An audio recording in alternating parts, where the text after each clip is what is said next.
Hey everybody, Ashindor here. So today we're going to be trying out a brand new game. We're going to put heroes just on the burner for just a little bit. I've been having a little bit of frustration with ranked play. I've had kind of a losing streak, so I need to change it up a little bit, make sure I don't get too frustrated.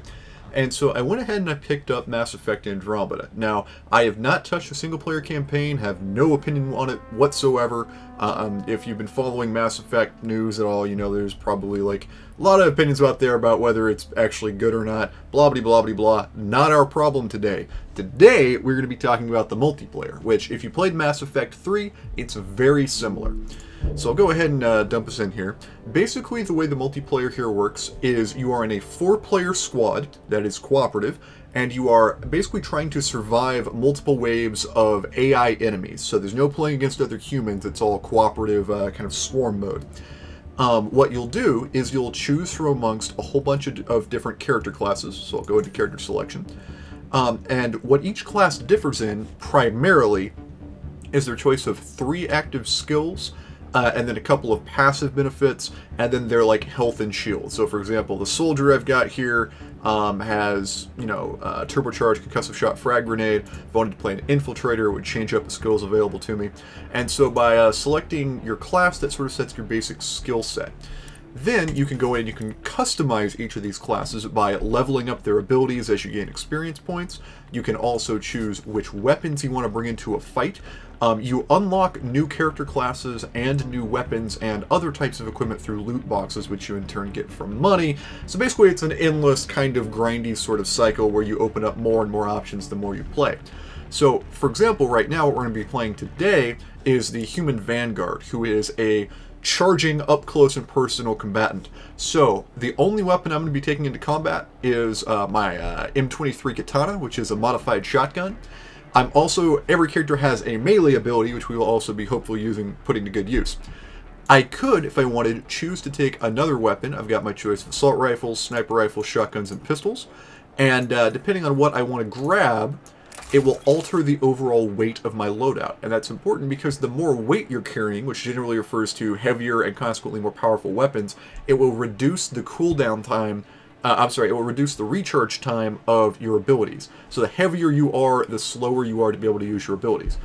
Because I want to play the Vanguard making the most out of his charge and detonation abilities, I'm going to go ahead and remove this second weapon and just go in with the shotgun.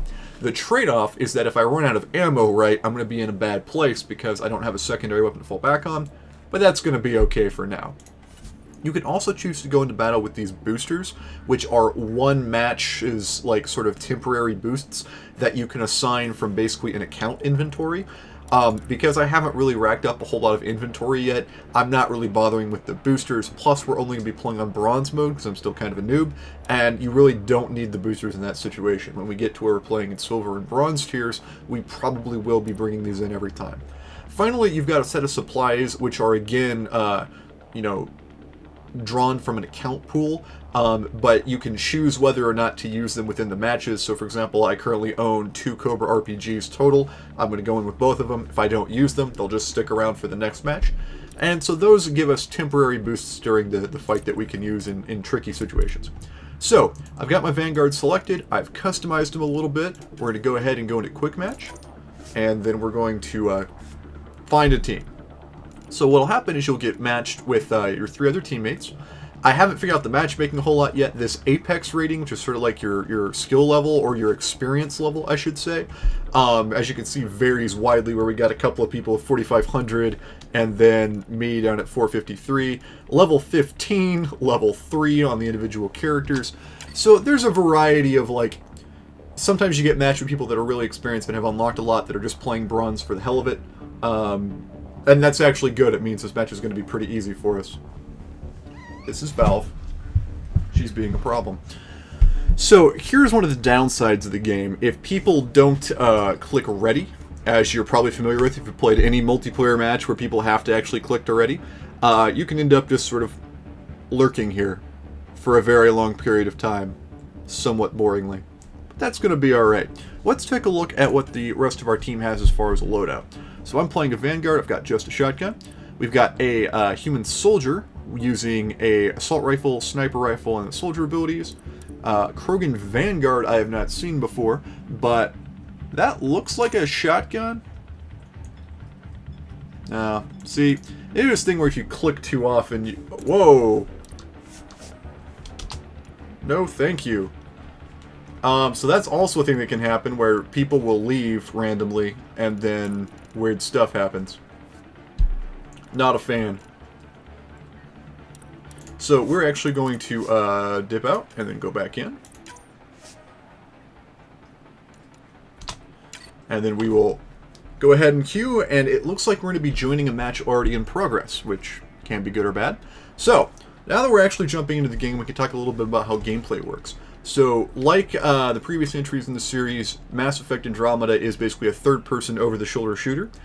They have added a few interesting mechanical tweaks, such as the addition of a jetpack, which, as you'll see, gives you a pretty high degree of mobility. And other than that, not a lot has changed. The cover system has changed a little bit. So, here we go. We are in the fight. Going to go ahead and jetpack up. And we're going to try to get over here and meet up with our teammates. Now, you can see at the top of the screen, the red dots that are now on that sort of compass. That'll tell you where enemies are, which can be important. Okay.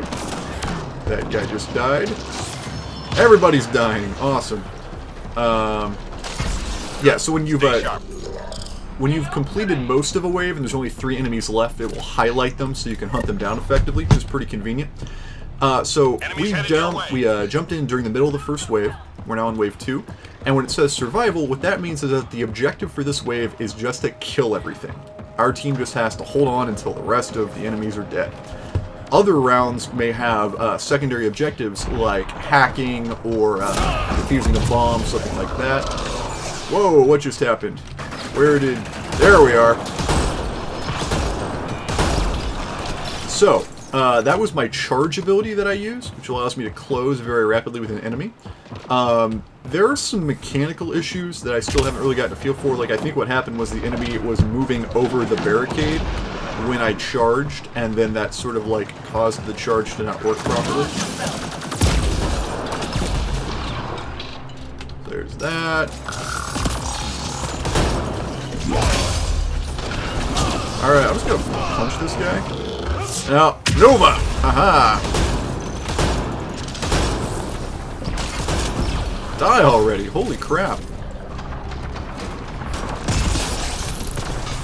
Now, you can sort of hover in mid-air like that for a short period of time while you're aiming, which is pretty cool. And you can also use your jetpack, we'll do that, to dash, like so. Good. Stay sharp. Now, one of the cool things they've done is they've made it so that cover is sort of automatically taken as soon as you move up to a surface. There are some kind of irritating quirks with that we'll hopefully get to. Alright, so we've now got an upload wave where we need to find a capture point. Like, there's that one. I'm just going to move over here and start collecting this. And basically we have to maintain control of these points. Now, we don't have to do them all simultaneously. I can fall back and move over to another point if I need to. But for right now, since nobody is coming out to harass me, we're just going to hang out right here.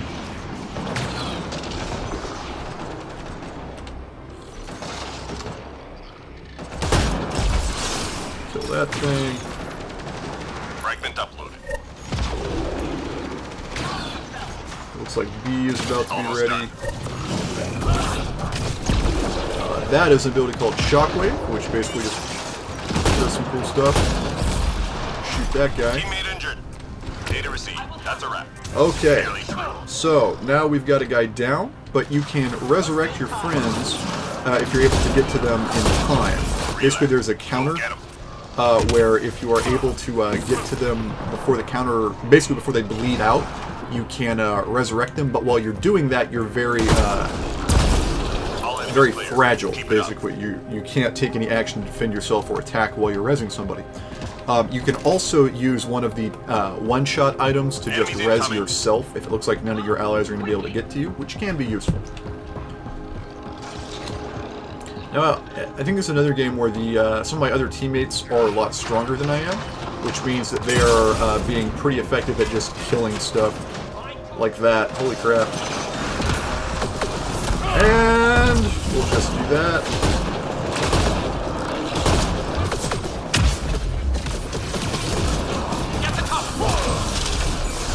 I am not having a good time here. So we will just charge. Charging regenerates portions of your shields, which is really nice. So if you've been weakened, you can still use that. Oh yeah, so I should talk about shields and health. So if you look down at the bottom of my screen, you can see a purple barrier, which for most character classes will actually be blue. And then you can see a red bar. The purple indicates that's my biotic barrier, and then the red is my health. Barriers or shields for most characters will regenerate if you're out of damage for a short period of time, whereas health will not. So, oh no, that was the wrong ability. There we go. And so what you can do is use cover or just evasion to try to get out of combat for long enough for your shields to recharge and then rejoin the fight. Or certain abilities will allow you to just, regain them mid-combat like my charge.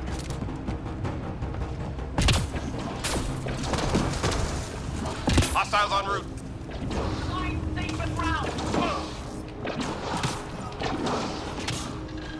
Destroyer!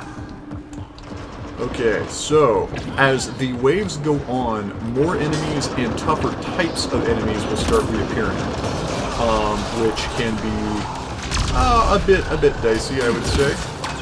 For example, this is the destroyer, which means I absolutely should not be doing that.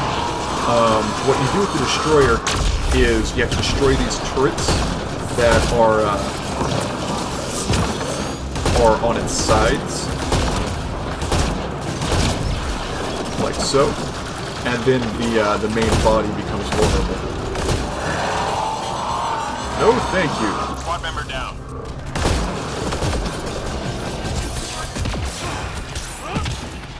Oh no, thank you. Teammate Nope, injured. I'm dead. Damn. Alright, so I got hit with that laser, which is to be avoided. But our teammates are going to be able to get me up. And I'm going to charge!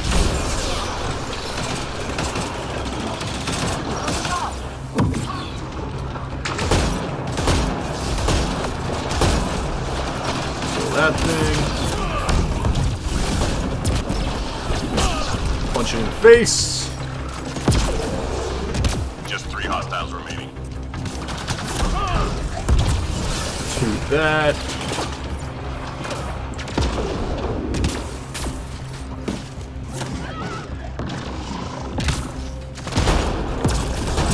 Enemies clear. And we'll Stay kill alert. that. Now, I think what's actually happening there is I've got some latency. I've noticed that there's a major latency issue with this game so far, and it has to do with the way matches are hosted, I believe. Intel says the Canada genetic Which is survey very devices frustrating, in your area but lets it's just, find one of the things you enemies gotta be aware of and try to play around. So, this round, we've got objectives to disable. Oh, there's another destroyer.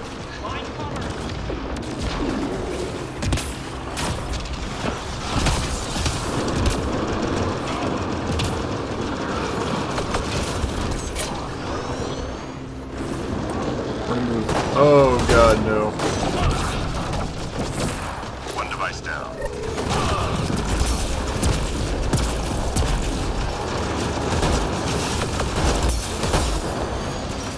That.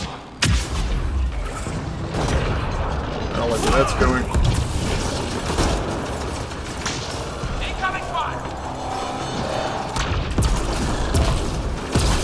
Oh god, okay. Almost done.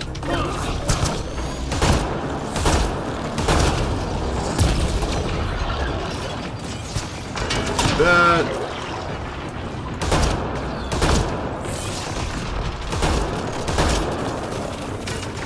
Oh, now see, this is problem 1, right? I have run out of ammo, which means... Enemy tech is deactivated. Objective complete. Oh god.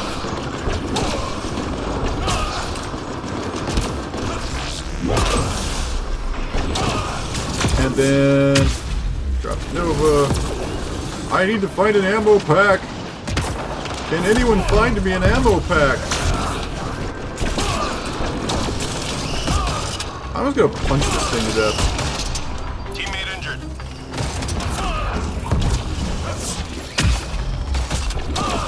Relay. Go get him. That was fun.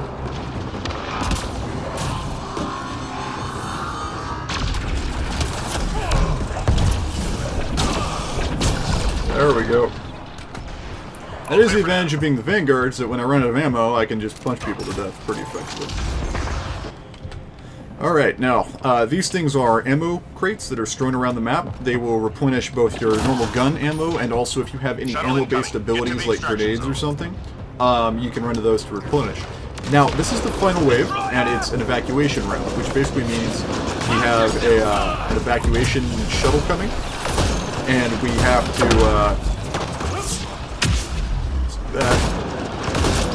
we have to survive long enough for the shuttle to get here, and then make it to the evacuation zone. And it might sound like, oh, why don't you just go directly to the evacuation zone and build up there? And the reason is that it becomes very easy for enemies to pin you down, and we've got basically an endless swarm going here. That was not what I wanted to be doing. I haven't played the Vanguard a whole lot, so I'm not quite getting the abilities down right. Alright, 1 minute left. Kill that thing.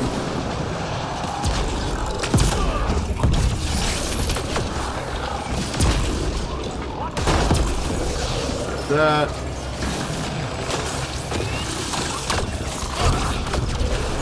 Kill that thing. Kill that thing. Now we're in the evacuation zone.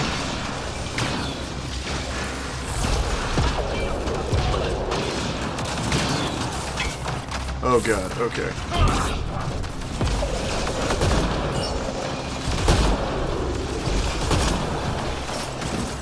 And then...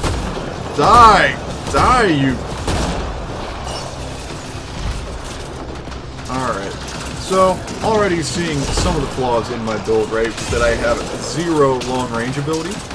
And I'm thinking maybe I need to reevaluate how I built this guy.